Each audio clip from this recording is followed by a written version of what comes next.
I really hate having fire drills at school. But I should mute the fire alarm at 11 p.m.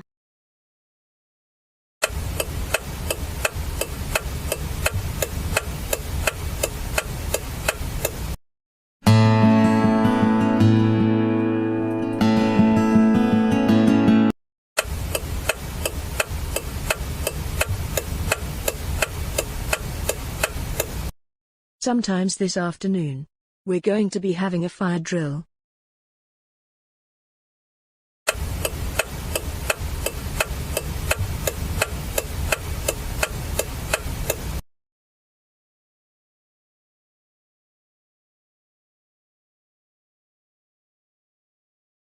Mrs. Christina, why is there no sound from the fire alarm? Let's just go outside.